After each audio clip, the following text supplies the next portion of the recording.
Hey friends! Today I would like to paint a monochromatic portrait with you. It's actually a very nice picture that I found.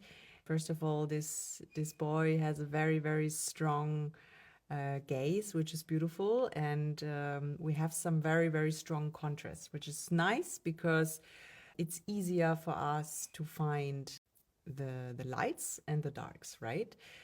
So today it's all about volume and values.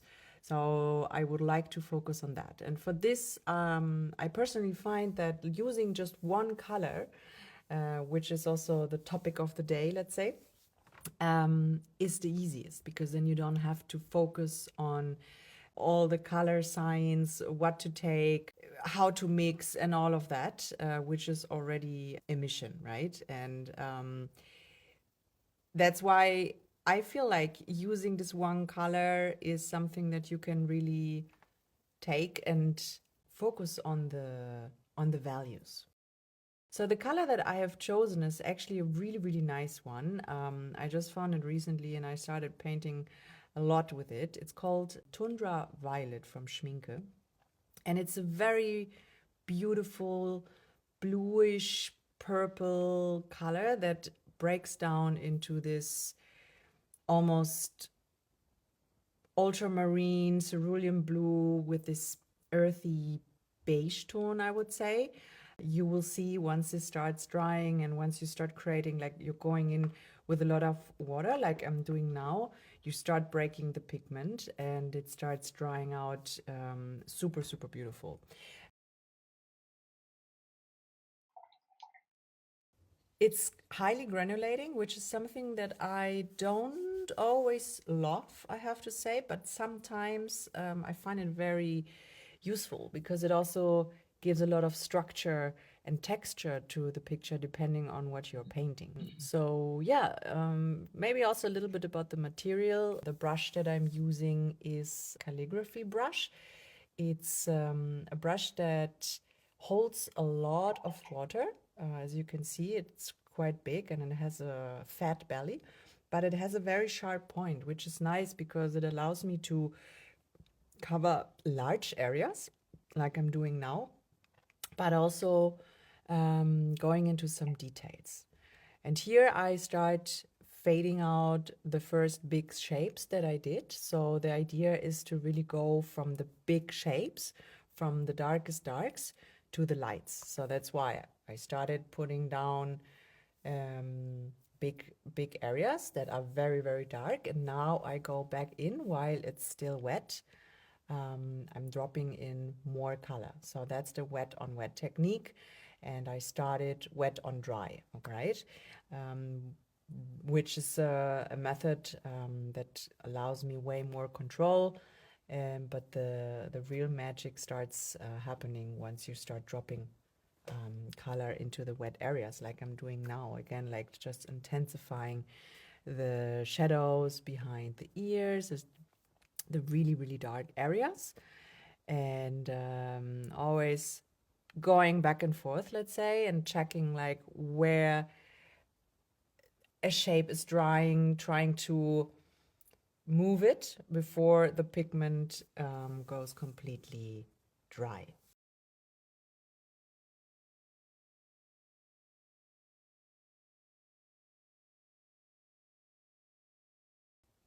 And here I'm going into the eye, already with a really strong pigment, and trying to get the darks down and then moving the pigment from there.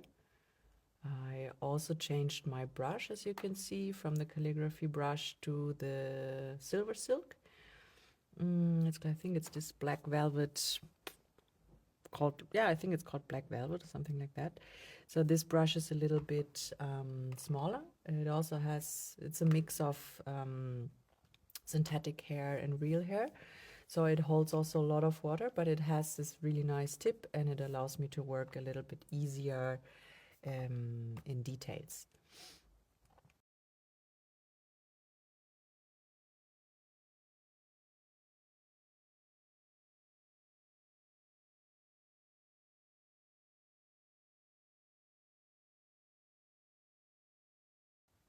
can already see how the color is splitting up in those super beautiful different shades. So we have this really, really dark area, which I like because this color has a big range of values also. So it can get really, really dark, but also super, super light. And you see the transition to the beige with the beige actually to the blue, which I find super, super interesting. And even though you're painting monochromatic and you're just using one color, it dries down in those super beautiful different shades, which I find super interesting.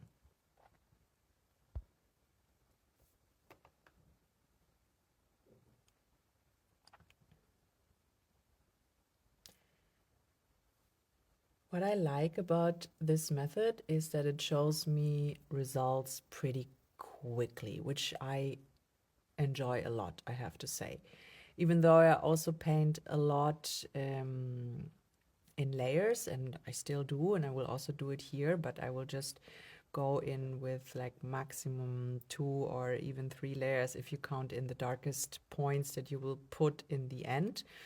But like going in from the beginning with big shapes and like bold, strong color, and then move it with the water, just paint with water and the pigment that you have on the paper, is so extremely satisfying. It's so nice because you see, you can really give the space to the water to do the magic, right? That's the special beauty about this specific medium, is that if you allow the water to move free and push the pigment from one side to the other, especially when you're using a strong, bold pigment, then it starts getting super, super beautiful.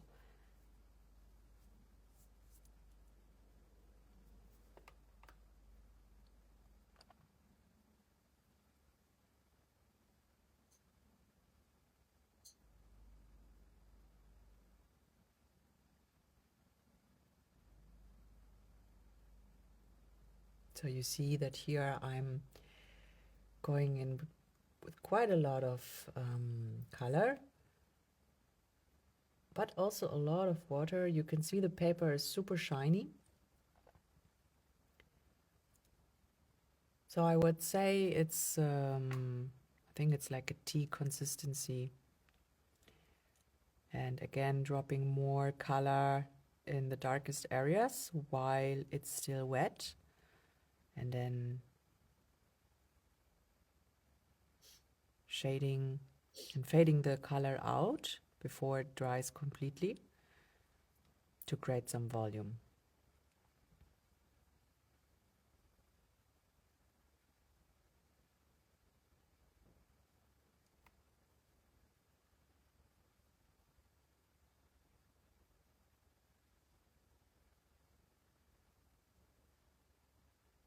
Here I'm actually just painting with water, trying to preserve the highlights on the nose, for example. There's this really thin line that separates the left side of the face from the nose.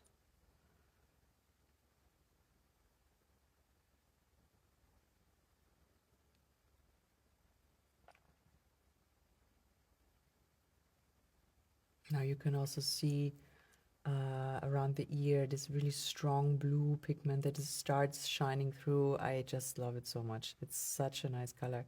I think there's a series, a whole like different series of this Tundra colors. I think there's also this really nice gray and brown and stuff. I just have this one color, but I might check a couple of more of them because I find them very, very interesting. I also integrated this color into my palette.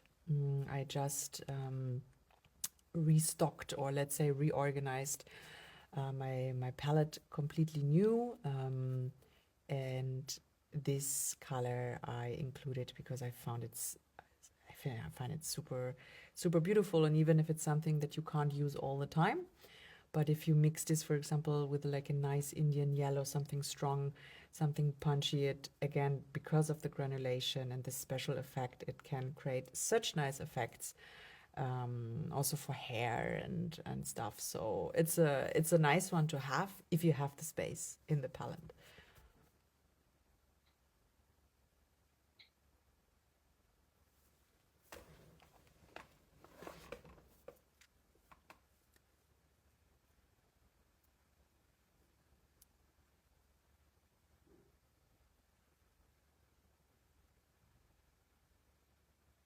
So here I'm taking again my calligraphy brush because I will have to cover a large area.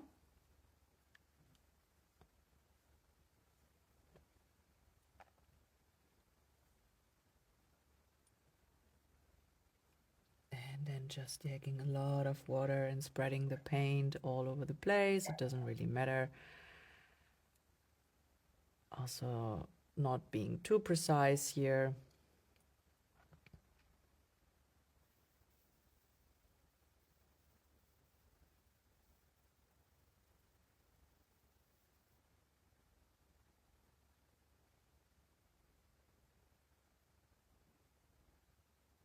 Dropping in a little bit more color for it to spread and create those nice different shades.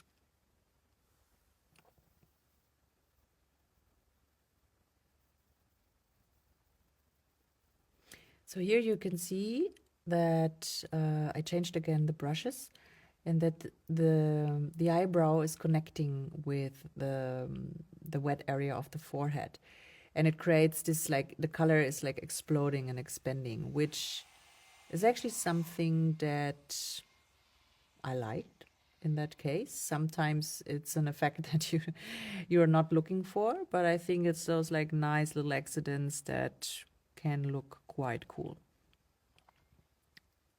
Yeah, here I'm blow dyeing. You saw that in the left corner I just pushed the water too much to the side, and it just ran out. But with a tissue I kind of managed to catch it before it dries. Even though sometimes I like those like running colors all over the place, but sometimes it also doesn't fit and it looks a little bit random. So in this case, I try to save it, let's say. Going back into the shirt with way more color, less water. It's still wet, and just dropping in the big shades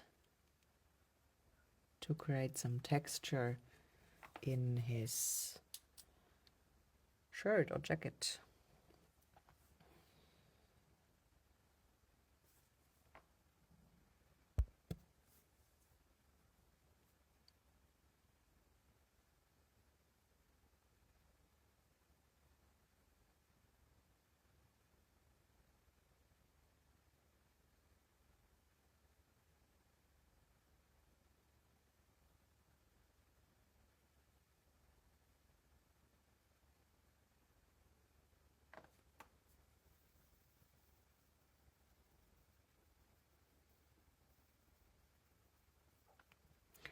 The paper that I'm using is 100% cotton. It's the Arches 300-gram fine granulation. I think, do you say it like that? I think so.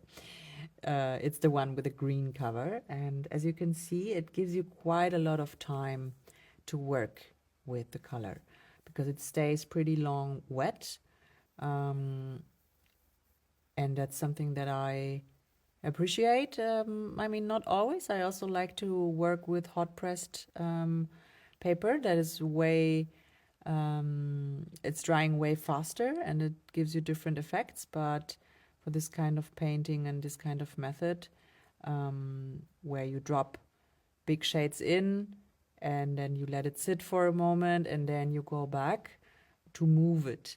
It's really important to work with proper paper. Also, if you work with a lot of water like I'm doing, you want to make sure that the paper can hold the color without buckling too much. I mean, to be honest, I should have stretched the paper.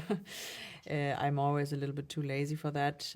In this case, it was okay because it's glued to all four sides. It's like a glued block, which is also pretty cool. So it holds the paper and prevents a little bit from buckling, but not too much. Sometimes you start getting those waves and then the color starts spreading a little bit random and it affects your painting. But yeah, I will try to to remind myself to stretch the paper. Yeah, maybe I will just do a couple of them a day before, and then I have them ready to go. But yeah, the paper is indeed pretty important, depending on the style and the method that the result, especially that you're going for. There's nothing against also paper that is maybe just 25% or something cotton, made out of cellulose and this kind of stuff. There's plenty of good paper out there, and there's like always different styles to try.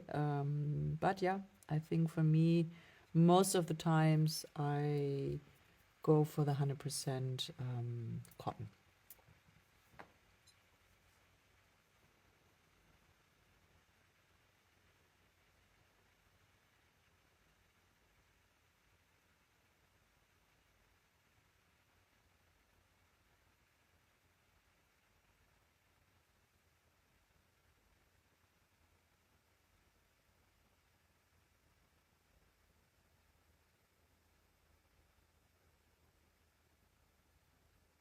I'm still trying to create more depth, more volume.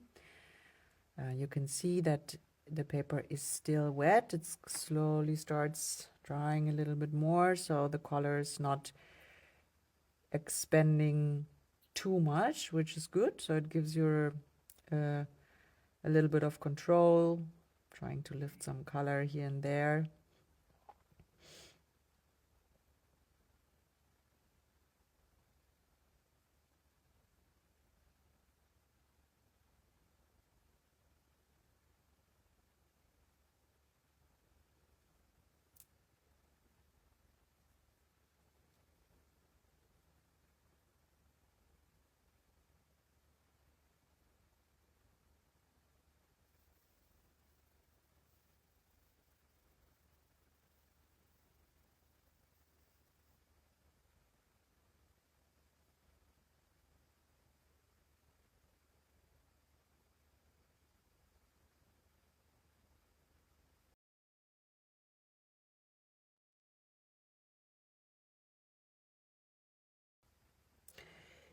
Yeah, this shape was an interesting one, let's say. So I was thinking if I should go for this very dark block of color in the middle of his forehead. But I'm actually happy that I did it because at this stage, this kind of color drops can be quite intimidating. But I'm actually very happy that I did it because it was an important one. And I'm really trying to teach myself, or maybe allow myself also to be a little bit more brave with my paintings, to really use a lot of color and just go straight into it. I mean, you know that most of the times, like you lose the intensity once the color starts drying down, and you can always move it. So I'm trying to really be or paint a little bit more, let's say, without fear. Yeah, this is something I'm focusing on, and I would like to loose up a little bit more. And yeah, step by step, it's definitely a journey, but step by step, I find myself doing this way more, and I enjoy it. I enjoy it a lot.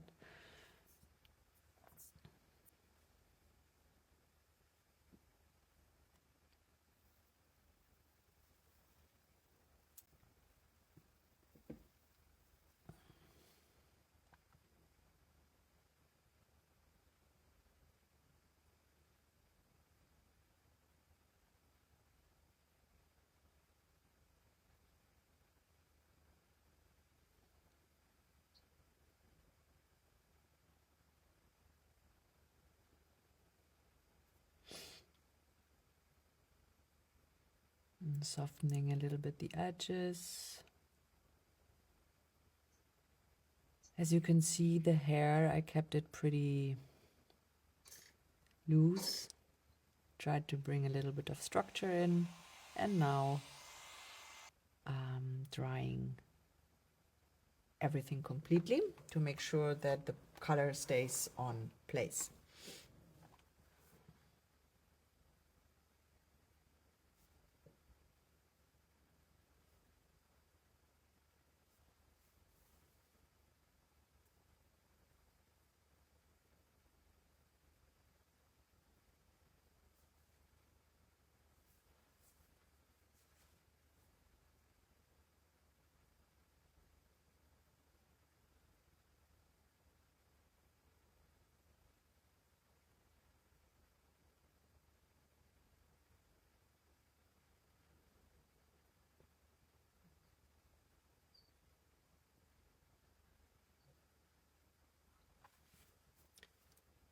I always like to have a little extra paper on the side when I'm painting, just to try out the color or the amount of water that I'm using. Sometimes I'm even painting from the paper. Let's say I'm just dropping the color in there and then I use it as a palette.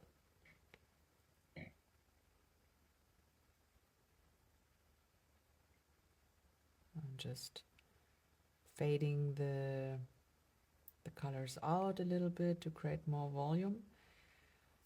I have to say, I think next time I would work a little bit less on the fabric, because I feel like it's stealing a little bit of the attention from the face, and the face is definitely the focal point of this painting.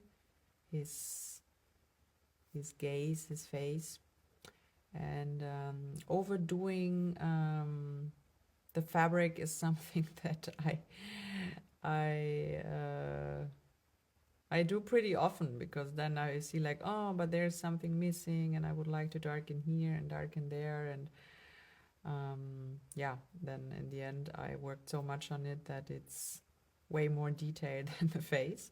So this is always something to keep in mind, right? Like, what is your focus point, right? This is something to decide before you start painting, and then try to keep the rest of the areas a little bit more loose, and the area that you want to focus on really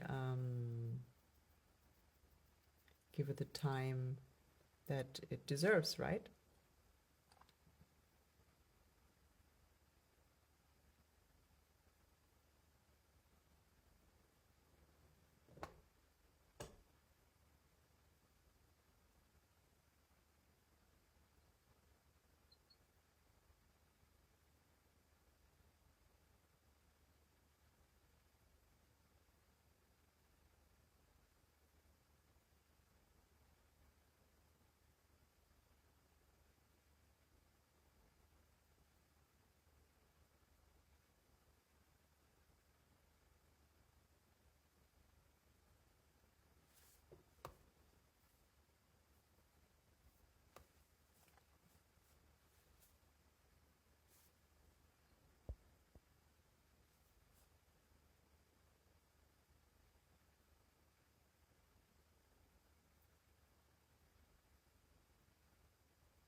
At this stage of the painting, I feel like I was losing myself a little bit in details. Yeah, this is a big part of painting, also knowing, okay, when is the picture actually finished? When is it done? When is the point to stop? I feel like you can always lose yourself in so many things, detailing. You can find a little shadow here, a little line there. But yeah, sometimes exactly those little details make a big difference. So it's a thin line, right? But yeah, I'm almost getting there. Here I grabbed my lifting brush. So this is a little brush that is pretty stiff, and I'm trying to break this big dark shape that I dropped into his fabric, trying to bring in some light, and creating the texture of his shirt, and also trying to get some light areas back, some highlights on the nose. So I am just working with a wet brush and slowly, very carefully trying to scratch some paint off again.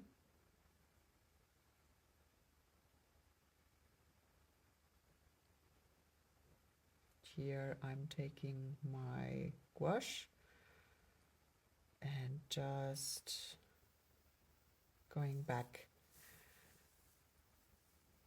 for some highlights.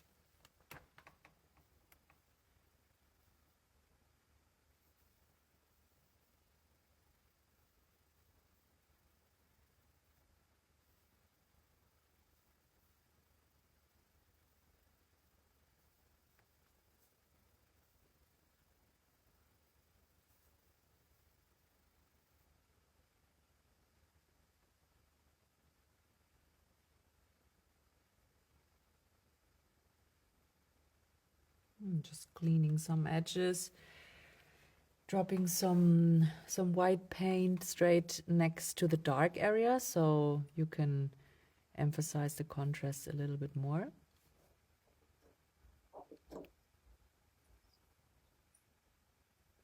And there you are. Just one color. Look at the variety of shades and colors, the texture, the granulation. I think it's definitely something to try out. And yeah, I hope you liked it, and see you soon.